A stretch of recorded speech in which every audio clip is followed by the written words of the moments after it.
Someone break Sokos camera, man. Get him out. Yeah. Violence. Bob, what's your thoughts on Speaker's Corner in general? My thoughts on Speaker's Corner in general are that Speaker's Corner has always been a remarkable place since it became what it is, and that it is something that is becoming increasingly precious within our society, the UK, as the liberal establishment continue to chip away at freedom of speech. The Speaker's Corner is governed by all the same laws, but it's just policed differently to give it the culture that it's got. And I think that Speaker's Corner, particularly because of all the cameras, gives Christians a fantastic opportunity to reach out to people right across the world. And I find it embarrassing that the church hasn't grasped that opportunity with both hands. So to just give you an example, SoCo Films has been going for a year. We've had nearly 4.5 million views, and at the last count, 13,000 of those views were inside Saudi Arabia, which means that I've spoken to more, potentially, I've spoken to more Arab Muslims inside Saudi Arabia than any other missionary inside the country has done. So it is a fantastic opportunity that we should defend fiercely, and we should expand the concept of freedom of speech from here to the rest of the country, rather than seeing this as some bubble of exoticness within British society. What do you think about the current state of Speaker's Corner? The current state of Speaker's Corner, I think it's a shame that people are using violence at the corner, that there's become a bit of a mob mentality where people are being driven out. The whole point of Speaker's Corner is that people come here to speak and other people come here to listen. And in that process, you might get offended and hear something you do not like. And if you don't like it, the best way to do it is to either ridicule it, as Steve does, or to defeat it with a better idea. Not use a kind of mob mentality to drive people out. And I think that the police here are a bit of a quandary as to what to do. There shouldn't be a veto of the mob, but in recent weeks there has been, and that should be stopped. What do you think is the cause of the problems? The cause of the problems? Yeah. Poor policing. It's the fact that the police give in to the crowd, the mob, and that encourages a mob to form. If you let a mob win, then they think they can win again. So what it is poor policing. The police, once again, as always, in so many situations, including this one, looking for the path of least resistance to get their thing done, rather than doing their job well. And that's the reason for the cause of the problems. And what's your reasons for coming to Speaker's Corner? I'm coming to Speaker's Corner because it's part of a discernment for me. I'm doing a discernment as a Christian in terms of what I feel that my vocation might be. And I initially wanted to get involved with Jay Smith, so when I contacted him, I realised that he was leaving. So I contacted him the week before he left. I said, I've come to help you. I'd like to get involved in what you're doing. And he said, I'm leaving next week. So in terms of getting involved, it was part of a discernment for me to discern really whether this is something that God wants me to do here in London, or whether I have a vocation to do something else. Because as part of Christian spirituality, as part of the spirituality of our faith, we seek to find God's vocation in our lives, and part of the process of discernment is that you have to walk the path that you feel you might be called to see if it suits you, if it fits you. So coming to Speaker's Corner is very much part of that. I don't know if I'm going to be here forever or whether it's just for a period of time, which is why when Mansour asked me, I said I was a tourist, because I didn't know really how else to describe it. What's been your experiences coming here? Experiences of coming here? Well, on the whole, I have found it stimulating, I have found it energizing. I found that it has given me an opportunity to be challenged in my faith, as well as to challenge other people in theirs. I think the only real benefit to all the cameras and all of this is that it allows us to speak to an audience in the privacy of their own room, that perhaps in this public setting, that same audience might not be willing to go, yeah, I agree with you, because there's too much emotionally at stake. So on the whole, my experiences have been positive. I've had some negative experiences, particularly with certain Islamists at the corner, people who seem to think that they have the right to dominate the corner according to their values. So I've had a couple of, I've had people get really aggressive, shout directly in my ear, shout right in my face. I've been pushed a couple of times, I've been poked, I've been insulted, and it tends to be consistently from the same group of people, which is sad. But you take the rough and the tumble. What's your aspirations for the future in Speaker's Corner? In Speaker's Corner is to continue to uphold the name of Christ and to demonstrate that Christ is man's only saviour, and that the Christian way of life is the best alternative to the failures of liberalism, to the failures of communism, to the failures of ethno-nationalism, of nationalism, of Islam, and of all the various other things that oppose the gospel. Because I truly believe that the Christian faith impacts the individual for the better, the community for the better, and society for the better. And it is our only ark, Christ is our only ark, by which when we sit before the judgment seat of God, we can hope to possibly escape. So my aspirations is to continue to work with JC, to build SoCo Films as an alternative to all the Dawah channels that are pressing their own belief system as a Christian alternative to them. Anything else you want to say in relation to Speaker's Corner? Say again, sorry? Anything else you want to say in relation to Speaker's Corner? I would say this. I would say that Speaker's Corner is the free. I would say that free speech that is exemplified at Speaker's Corner shouldn't be treated as a novelty. It is something that we need across the UK. Because right now, Speaker's Corner is becoming a bubble of free speech in a world of curated speech. And that is not a healthy society. What we need in a liberal democracy, if it's to work by its own rubrics, is free speech for everyone. So in some ways, Speaker's Corner shouldn't become a tourist attraction, because you should be able to talk like this anywhere in the country. It'll still be a place for quacks, like myself. But it's entertaining, and I would encourage people maybe to have more appreciation for the benefits of freedom of speech. Thank you very much, Leon. God bless you, bro. Look after yourself. Subscribe to Content Over Everything and support the Bentley Fund. Content Over Everything, the second best channel at Speaker's Corner. We got content. Is it the second? Can I ask you two questions? Yeah, of course you can. You described Saudi Arabia, have seen you. Can you also see the negative side of all the cameras that we now get at Speaker's Corner? Absolutely. I mean, nothing like cameras is going to be just wholly positive or wholly negative.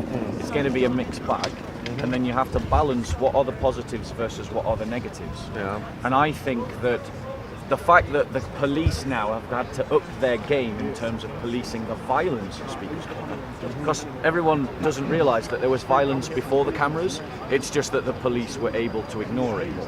Whereas now, if it's caught on camera, there's pressure on the police to act, So I think there's positives for that. The negatives, of course, is that it allows people to have this fuel, this personal rivalries start to form. But those personal rivalries were there before the cameras, and taking them away will not take away the problem. It will just mean that the police get away with not policing. Don't think taking away cameras would reduce that problem.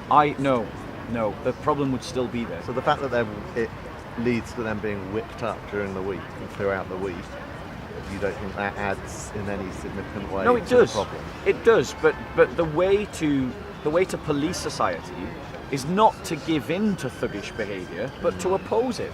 So if people can get whipped up as much as they want through the films. It's not a justification for coming back next week and acting like a dickhead. The reality is, if someone is coming and being violent at the corner or intimidating, the laws are sufficient. The police should police, not cower to them. If you start taking away cameras, then that means that the police won't have that pressure to act when it's caught on film, because there won't be the evidence. And the reality is that Jay Smith did Speaker's Corner for 20 odd years, and he was punched, spat upon, kicked and stabbed, all before there were cameras. Yes, he was stabbed, and all before there were cameras. Yeah.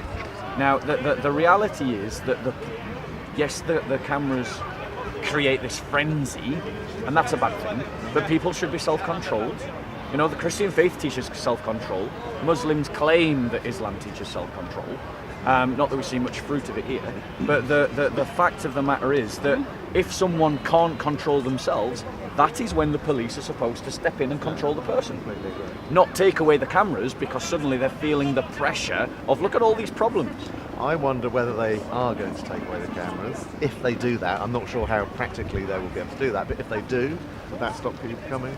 No, we'll just get a good phone. Hidden cameras. Yeah, because they can't take away the cameras, really.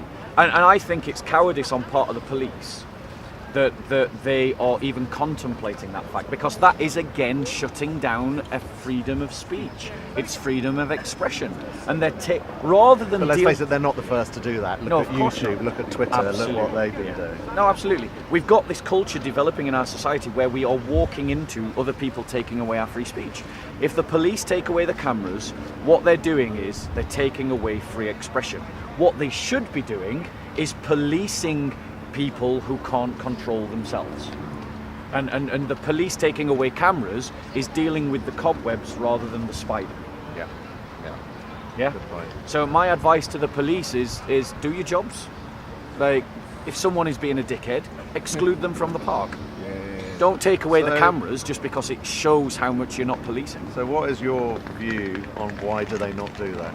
Because I think that it is a case that the way that the police are trained is they are trained to keep the peace. That's their imperative. Mm-hmm. So they find the path of least resistance to keep the peace, which means that if a mob forms and wants to drive someone out of Speaker's Corner, it is easier for them to acquiesce to the demands of the mob than it is to defend free speech and take the mob on. And as you pointed out, where does that end up? Where does it ends end up with the mob ruling? Exactly. And the human rights law, that EU institution, says that there should be, in terms of the limit on freedom of speech, there should be no veto of the mob. So if the police police on the basis of the veto of the mob, they're not policing human rights law, because human rights law says there is no veto of the mob. So what should happen is an American-style situation where the police go, look, if you think this guy's a dickhead and he thinks you're a dickhead, scream at one another all you want. But if you get too aggressive, you stand on that side of the street and you stand on that side of the street and just shout at one another. And that's how they should police it. Just, that's how it should be treated. If you don't like what you're hearing and you can't control yourself, walk away, stand somewhere else, speak against them. But what they're doing at the moment is taking people out of the park, and it sounds like contemplating the removal of cameras. And all that will do is mean that the police get off the hook. That's what will happen. And would you agree with me that there are a lot of people putting forward a narrative that it's the right that have caused the violence and the problems here, and it's the likes of Tommy Robinson, it's the likes of people who come here and speak out against Islam that are causing the problem, whereas the reality of the chronology of the problems completely predates the likes of Tommy Robinson coming here for half an hour. Absolutely. Once. It completely predates that. Sarah got his Osman warning, 18 months before ago, 24 months ago, way before any one of the FLA, DFLA exactly, veterans. Exactly. All of these. Yet they're forgetting that reality. Because they're selectively forgetting that reality. I mean, we have a news article that's appeared in a magazine that So-Called Films gets cited in which it describes Speaker's Corner as being taken over by the extreme right. And we're going to do a response to that because it's a complete assassination. Not of So-Called Films, incidentally, but of the real situation. Is that the Mel? What the website is. That one. But the point is, Christopher, the Kurdish convert from Islam to Christianity, was attacked before Tommy Robinson. Again, punched off his ladder. Punched off his ladder. Jay Smith was attacked before Tommy Robinson. Sarah Garvey was attacked before Tommy Robinson. There are, by the Muslims. There are plenty of examples of people. There are plenty of examples of people being attacked before Tommy Robinson. That is where the aggression has come from. And to blame that on the far right is to simply ignore all the history of what has happened in the last few years here before Tommy Robinson ever came to this place. And the Liberal are just using this place to create their own narrative, to villainise the extreme right. And his presence, his attendance at Speaker's Corner was directly in response to that history of violence going on here, and one group trying to physically intimidate and bully their dominance here. Absolutely, and whilst we're speaking about that, like Tommy Robinson coming here has every right to come here, you know, but I will call out the fact that his supporters, not necessarily Tommy Robinson, but his supporters, I saw them myself. Some. I think you probably should be saying. Yeah, you're right. My apologies. Let me correct. Let me correct. And the kingpin. No, you're quite right. You're quite right. You're quite right to correct me. Some of his supporters, I saw them myself, pulled someone off a ladder. And that is not the spirit. If you came here to defend free speech, that means you're here to defend speech that you don't like as well. Which means if someone wants to get up on a ladder and criticise you and criticise Tommy Robinson, you should let him. You can boo him, you can heckle him, but don't pull him off a ladder. And you're completely right, and that violence should not have happened. But I will point out that if someone got up in that individual's meeting and put the ladder in close proximity, he would not have been very happy with that situation. It doesn't excuse or make it right, but he was being directly provocative by trying to get up on a ladder within someone else's large meeting. And we know from experience he gets very irate if someone does that to him, or if someone's just shouting on the ground. I mean, he can get as irate as he wants. No one should have put a hand on him. No, they should have booed him, they should have heckled him, they should have ignored him, they should have laughed at him. There's a million ways they could have responded, but pulling him off the ladder was not the way to go. I agree. But Tommy Robinson coming here and giving a speech is part of the culture of what it is. Karl Marx gave speeches at Speaker's Corner. Lots of controversial figures have given speeches at Speaker's Corner. So that it's part of the culture, and the fact that, you know, there was even the thought that Muslims could stop Tommy Robinson coming here. You know, well, they literally and physically formed a battle line. I mean, it was self-evident. They called themselves into a militaristic line, and some of them have subsequently been excluded for their behaviour on that day. I think. Can I just say? I think that what needs to happen, if the police really want to stop things getting worse in Speaker's Corner, they need to ramp up the exclusion orders for people that have a history of being a nuisance, being aggressive.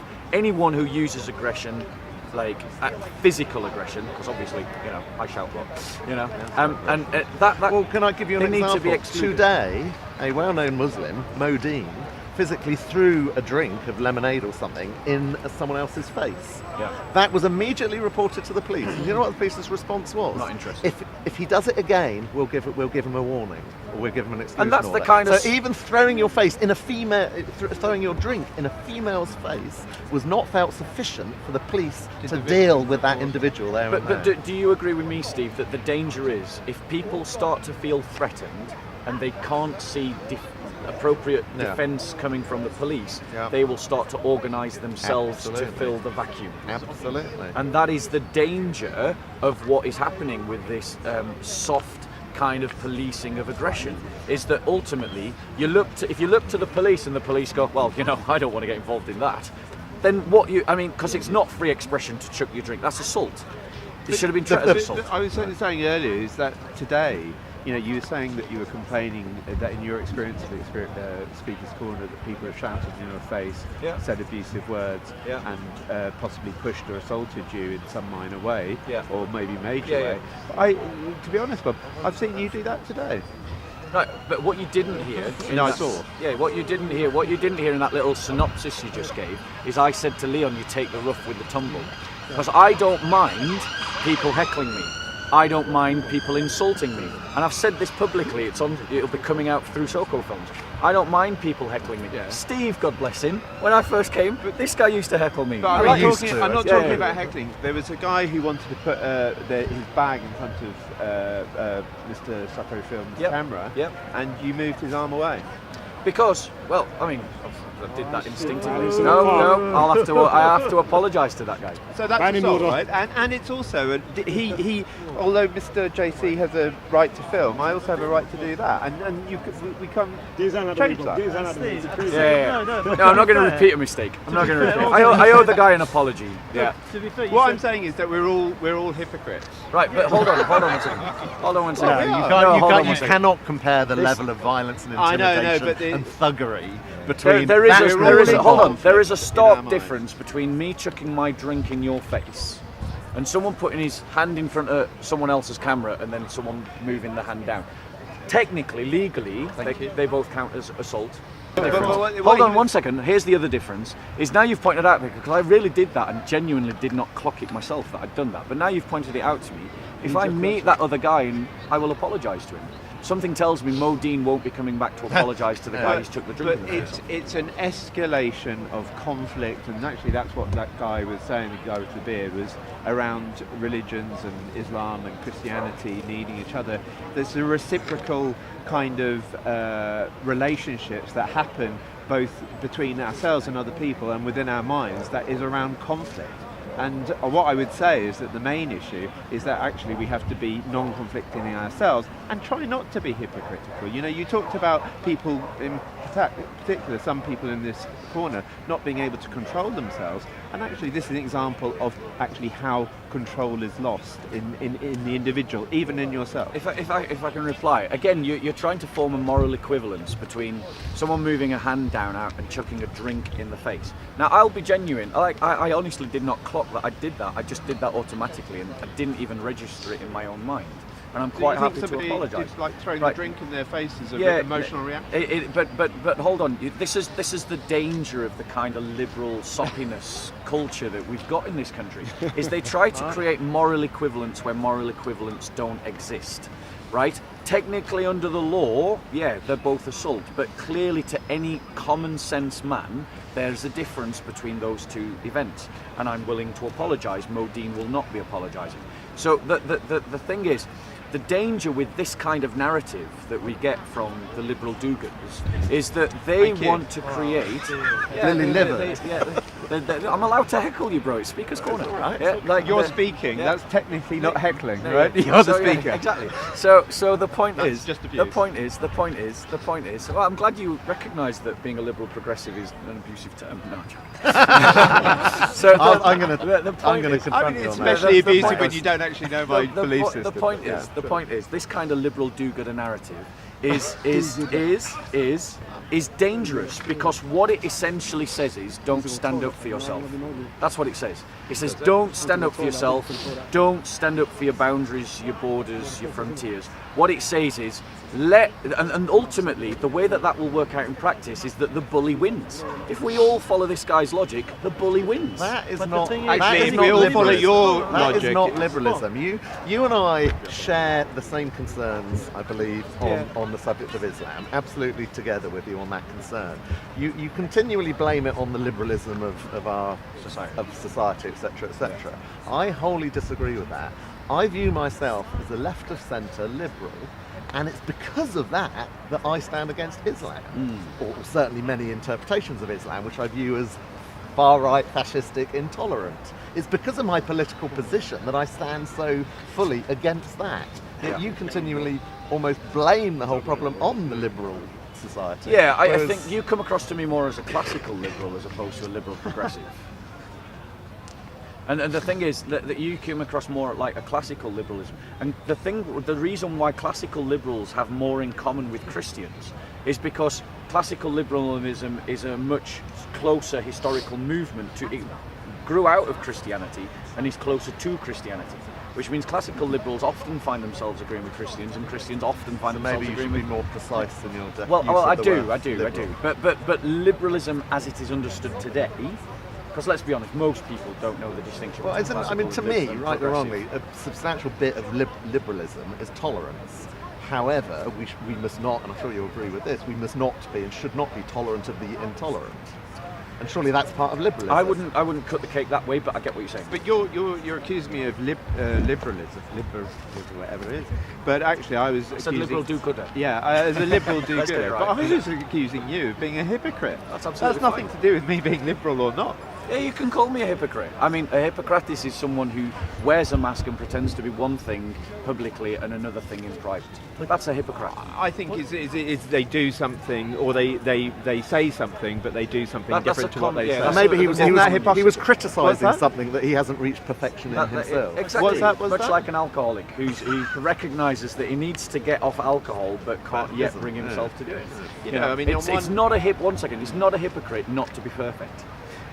Even if you're striving to perfection, and Christianity is a religion in which we have this perfect ideal: be perfect as your Father in heaven is perfect. Now, all Christians understand that that is an unachievable goal, but the striving towards it and failing is not the same as hypocrisy. Okay, Hypocrisy is someone pretending to be something in public, like say being a Dawa missionary, and then sending Dick pics. Dick pics. Is that a good example? Like that would be an example. Not of naming hypocrisy. names. And just for the benefit, of honesty, otherwise I will then be a You hypocrite. haven't done it, have you, Bob? No. Just for the benefit. Anyone out there who's got Bob's Just for the benefit, just so that I'm not a hypocrite, I have to confess publicly that I have struggled with sexuality in my own life, and still do, as a red-blooded man. So I cannot stand in judgment.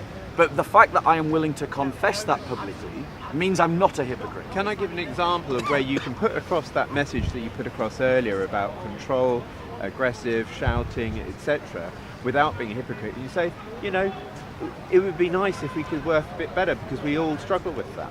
But actually, you put it in the other camp.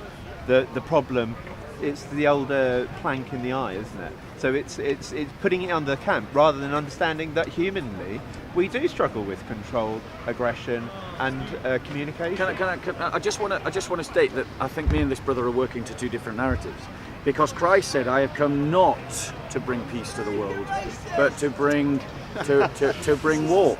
To set fire to the earth, to lay an axe to the root. He talks about that those that choose others above him are not worthy of him. That he's come to take father against son and son against father and daughter against mother. The point of the Christian faith is that it does divide, and I am not interested in any kind of multicultural get-along with the commune. You're broadening the argument that I'm saying. I'm But saying that you're essentially saying, hold on. You quoted my scripture, right? You misquoted my scripture. Because Christ is teaching his disciples that you take out the plank from your own eye before trying to take out the speck from your brother. Yeah. This is how Christians conduct themselves within the community. That is what we do to one another. What that doesn't mean is that we have to follow some soppy kind of spirituality where we can't call out injustice for what it is, or stand up for our own community, our own people, or our own belief system. I think that's blurring the lines. I think within this issue that you spoke earlier, is that you were talking about another group whilst doing the same things that you're talking about. Wait. In what second? I am calling out the fact that for 1400 years. No, that wasn't what you were saying. So be more specific. You said I have had bad experiences in Speaker's Corner. Yes. People have been shouting right in my face and in my ear. They've pushed me and threatened me, and they've said abusive things about me. And what I said in response to that is that actually I've seen you do 5 out of 6 of those items. Okay, today. so let me reply to that, because as is demonstrated here, I am more than capable of having a calm conversation. If you look at so-called films and you watch the videos, you will see a consistent pattern. I start off having a calm conversation, then usually someone from the Dawa team comes along, starts screaming and shouting, starts ranting and raving, starts getting really aggressive, and I simply stand up for myself. That's war. I have no problem with war. I know. I am not a pacifist. I know. You have no problem with killing. Are you a pacifist out of interest? Are you a pacifist? War is killing, right? You've got no problem with killing that you when you can justify it. Oh, Is that no? Is that correct? If it's justified, yes. Yes, if it's justified. Except Do you not? that you can also say when you discuss with a woman about or somebody about abortion that there is absolutely no justification to kill. That's correct. And there's a bit of a conflict in those. So, How so? I mean, let me just ask you a question. Are you a pacifist?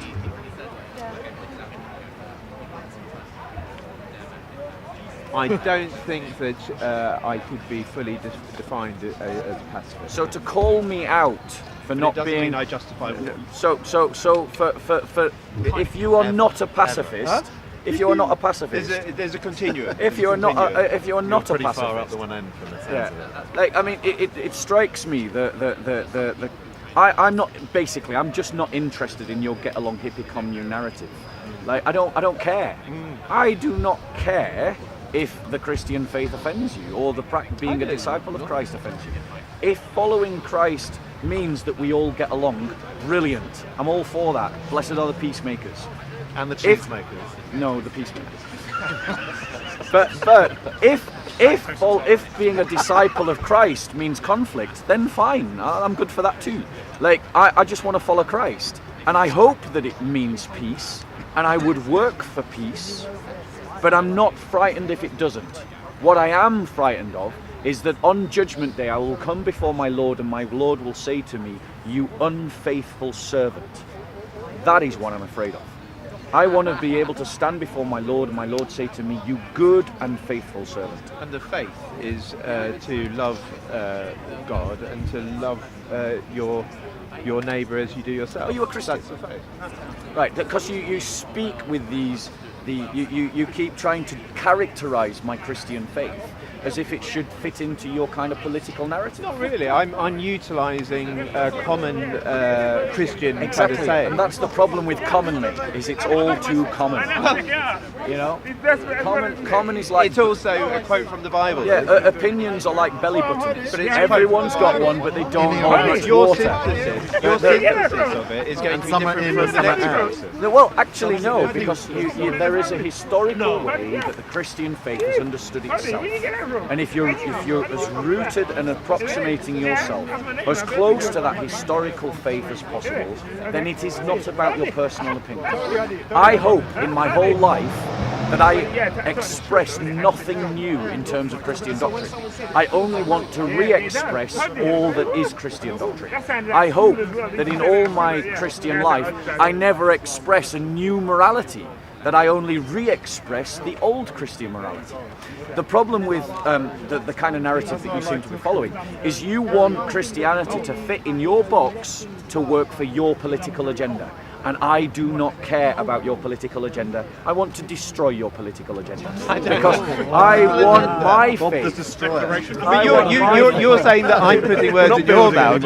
I now have a political agenda. Because you're trying to define for me what my faith should be, and that can only be because it suits you. I said a quote-ish, a rough quote from the Bible. I wasn't defined by mine. Yeah, no, it's fine. But then again, it's hard to see with the lights. Yeah, If you no, get in don't your worry. eyes, you can't see. I've stood on them many a time. So in answer to the question, Christians are called to love God with all our heart, mind, soul, and strength, to love our neighbours as ourselves. That's what I To said. love our brothers and sisters in Christ, to love our enemies, to love our mother and father. It's an ethic of love. But as you know, a man of your experienced years, there are sometimes points at which two loves can conflict with one another. That you can't love two opposing things, and so you have to arrange that love in a value system. And so that value system, according to the faith, is God first, your brothers and sisters second, your neighbour third, your enemies fourth. Your family. Well, your family can fit anywhere within the spectrum. They can be your enemy as well. Yeah, exactly. So that's why they about can your mother? move. They can move up and down. And then your enemies last. So if I can bless the Dawah team, as I have done, I've bought them books, I've given them books, I've tried to show them love, I will do so. But if ever the love of the Dawah team opposes loving my brothers and sisters, then I will choose to love my brothers and sisters and oppose the Dawah team.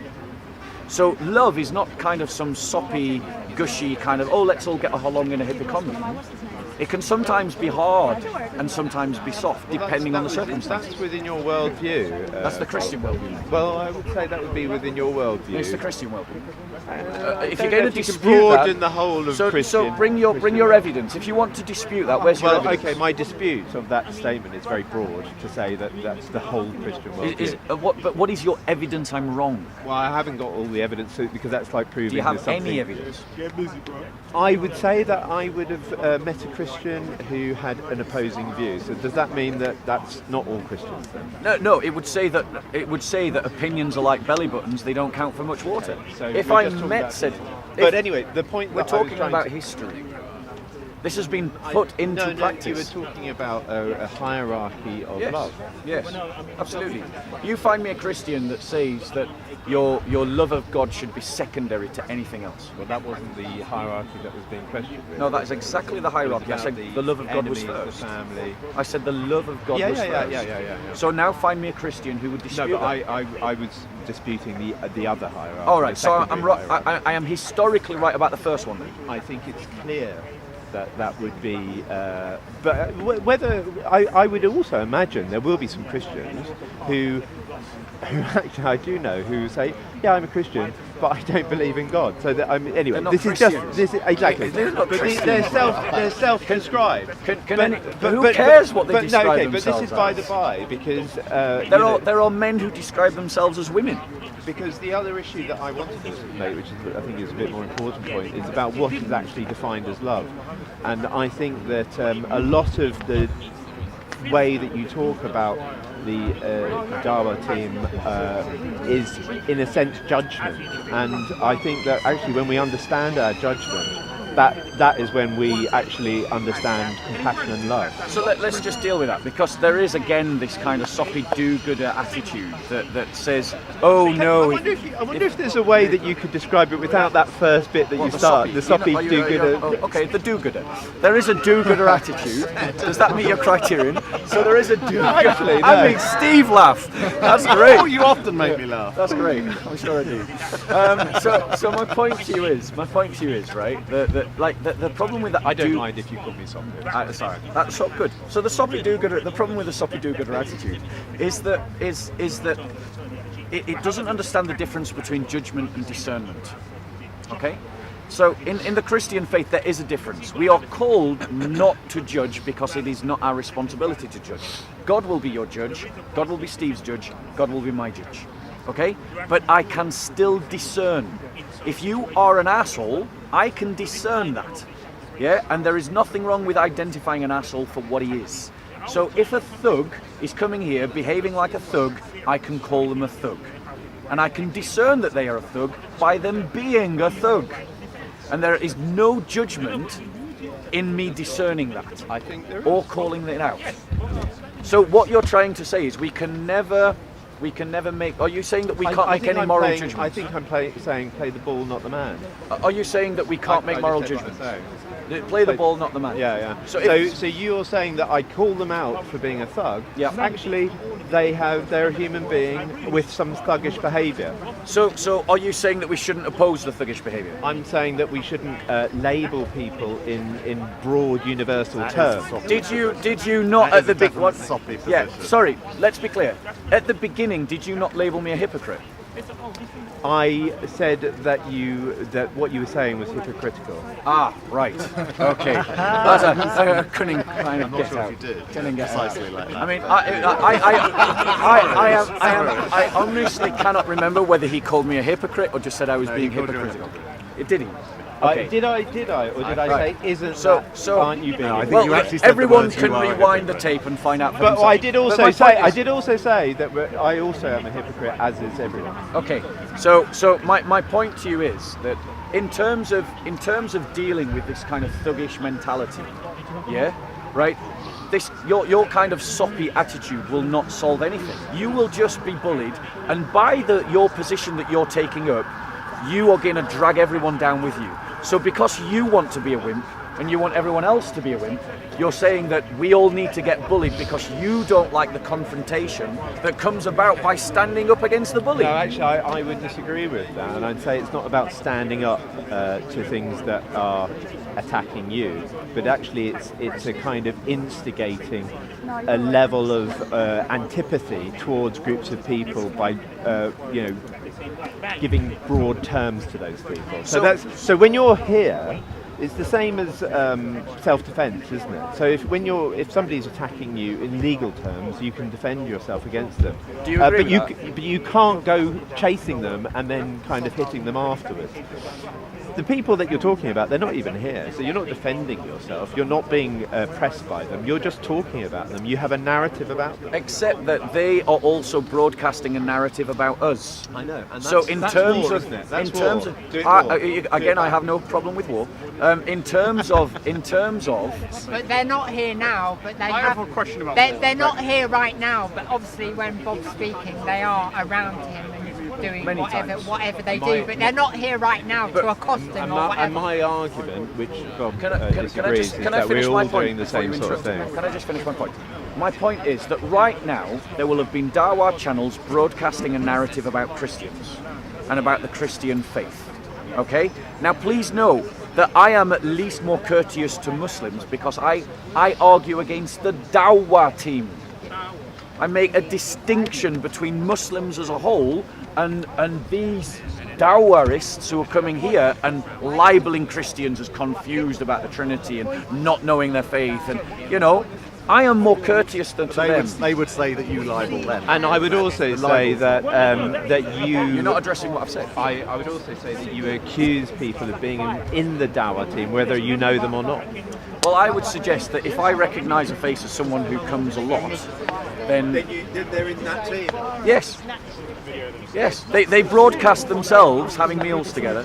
We know they work together. We know they're teamed up in cameras. I think that is, by every rational definition, a team. They are an organised group. Well, I don't know about. I think what's happening here is Bob has a very strong position of how he wants to correlate his. Bob has a very strong position on how he correlates his Christian thesis towards Muslims or whatever, and you're coming across as a bit more gentle, telling Bob that he shouldn't speak the way he does. The fact he's passionate and embraces his God and wants to speak the way he does, you can't actually stop him from doing that. But then maybe he's not correlating properly with your more liberal. So I think you both somehow need to correlate together. But maybe now I'm being woolly. And I think my danger, the danger that I see in your position, is that you carve a space for Salafist thuggism. That's what you do. You are a soft apologist. You're by the position that you take. Please note, I'm critiquing your position. By the position that you take, you make yourself a useful idiot to Salafists. That's what you've become. And I don't want to follow your folly, because you're a your attitudes are a danger. If we embrace your attitudes, we might as well just throw in the towel and all take Shahada. Well, I think we take your attitude. I think when you're in a kind of Christian versus Muslim theological war, then I can understand why you might think I'm letting the side down. Well, you're not on my side. I know, I'm not on your side, I'm not on either side. Only Christians are on my side. I know. And I am only on the side of the Christians. Yeah. So I'm not doing anything that kind of allows or but you do, because you want to... I would also say the same to But you want to propose a narrative that makes space for the Salafists. It's kind of a utopian vision of society. Oh, if we could only just get along. The reality of human sin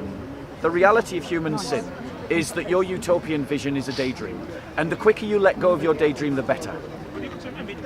Well, I would disagree. I would say that there's no reality of sin. How would you summarise your position? I would say that actually, when we're in conflict in ourselves, and that's the conflict that we have to resolve first, before we start kind of trying to solve the world's problems. Well, I think if everyone waited to do that before they tackled the world's problems, nothing would get done. And I think that if everyone was doing it, then there wouldn't be the world's problem. No, You have to wait a long time because nobody can be perfect, No one can can they? be Nobody perfect. can be 100% The perfect in one themselves. second. So how are you going to wait to be absolutely 100% perfect in yourself Exactly. to then save everybody else? You know? Exactly. And I would No, say can that I- things can I- are 100% Can I just perfect. right? The reality is, as Christians, we do strive for perfection. Be perfect as your Father in heaven is perfect. But we also know as Christians that if you wait to be perfect, you will do nothing. So as Christians, we are called to work from where we are and to use our gifts and abilities for the advancement of the kingdom of God. Now, you have framed that consistently through our discussion with the language of war. All right? And I've just rolled with it. I've just rolled with it. But let us be clear. You said I'm not against war, you said. Yeah, exactly. But you framed it as Islam v Christianity. You've used the term and war. I have consistently, because there are some times where I get ahead of myself and I speak wrongly. But if you look at, yeah, of course I am. By Christ, not by you. But like in terms of, in terms of what my whole experiment here is to. Is this an experiment? It's a discernment. Is to critique the ideology, to make a distinction between Muslims as a general population, Islamists and Daoists. Yeah? But I am not embarrassed to call out Islamists for what they are, or Daoists for what they are, or liberals for what they are, because frankly, you know, if we were all like you, not only would, I mean, here you are tackling the world's problems, right? I mean, you're talking to me about my problem. Have you sorted all your problems out? I don't really have any problems.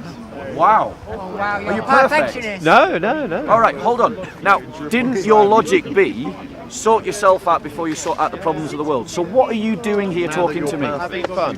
Having fun. Can I have a question? Yes. In a video, I think about 2 or 3 weeks ago, you said that Christians should take back Constantinople. Yes.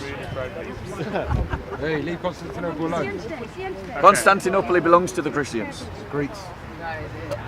Are those Greeks? Are those Greeks Orthodox? Yeah. So are we talking about Christians? Yes. Right then. Okay. Okay, so I don't know where to go from here. Okay. Wait, what other cities do you want? Do you want like Damascus? Well, all of North Africa, the Middle East, Turkey, Greater Armenia. You know. Whoa, did you say Middle East? Yeah, most of the Middle East. Not all of it. Alright. So like, is it going to be no Muslims allowed, or just like, hey, Christians allowed to Dude, roll? we're talking fantasy here. This is not going to happen. All right, yeah, it's just a little bit.